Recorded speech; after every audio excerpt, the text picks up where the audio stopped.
ఒక్కసారి డ్యూటీకి ఎక్కినాక ఇక తగ్గేదేలే అన్నట్టు చేస్తున్నాడు వానదేవుడు. చిటుకు చిటుకు చిటుకు పారుతూనే ఉంది వాన.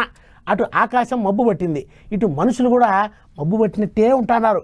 ఉదయం నిద్ర లేవడం లేట్ అవుతుంది, ఆఫీసుకు పోవడం లేట్ అవుతుంది, ఏ పని చేయాలన్నా వానతోనే ఆగమాగం అవుతుంది.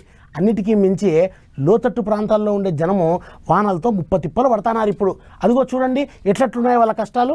చెరువులు, కుంటలు, వాగులు, వంకలు, ప్రాజెక్టులు ఆగిరికి ఇండ్లల్ల గోళాల కానుంచి నింపుతున్నాడు వానదేవుడు. యమ కొట్టుడు కొడుతున్నాడు, ఇరుగ మరగ దాంచుతున్నాడు. రా రా అని పిలిచిండ్రు కదా, ఇక పో పో అనేటట్టు కొడతా అన్నట్టు చేస్తున్నాడు. పల్లెలు పట్నాలనే తేడా లేకుండా అంతా కలిపి ఒక్కటేసారి తీసుడు తీసిండు. ఇండ్లు మునిగినాయి, బండ్లు మునిగినాయి, జలపాతాలు ఇరుగ మరగ బారుతున్నాయి. కుంతల బోగద జలపాతాలు చూస్తేనే భయమయ్యేటట్టు శీతం బారుతున్నాయి. పోలవరం ప్రాజెక్టు గేట్ల కాడ నీళ్లు సుడులు తిరుగుతున్నాయి. ఇక ఎక్కన్నో లంగరేసి నిలబెట్టిన ఓ పడవ నీళ్ల రువ్వడికి కొట్టుకొచ్చి ధవళేశ్వరం బ్యారేజీ గేట్ల కాడ చిక్కుకున్నది. దాన్ని బయటికి తీసేందుకు పబ్లిక్ తీరొక్క తీర్ల తిప్పలబడ్డారు. తూర్పు గోదావరి జిల్లా కోరుకొండ మండలంలో చేన్లు చెలకల పొంటి చేపలు దొరికినాయి. చెర్లకేంచి కొట్టుకొచ్చినాయట చేపలు. ఆగ జోడరి ఎట్టగబడ్డారు జనాలు.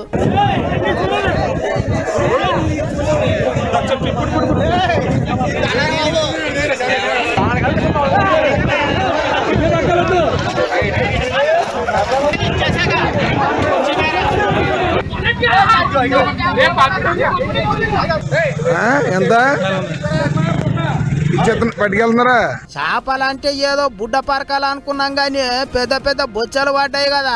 పబ్లిక్ అదృష్టం గట్టిగానే పడింది. బయట 5 కిలోల చేపలు 1000 నుంచి 1500 పలుకుతా అంటే ఈ శ్రీరంగపట్నంలో 500కే 5 కిలోల చేపలు అమ్ముతాండ్రట.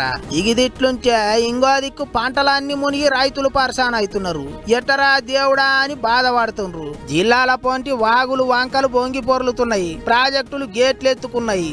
ఏపీల లీడర్లంతా ఊర్ల పొంటి తిరుగుకుంటా పబ్లిక్ మంచి చెడ అరుచుకుంటారు. ఇండ్లు మునిగిన వాళ్లకు ధైర్యం చెప్తాండ్రు. ఇక అన్నిటికి మించి పట్నం పబ్లిక్ జర పైలంగా ఉండర్రి.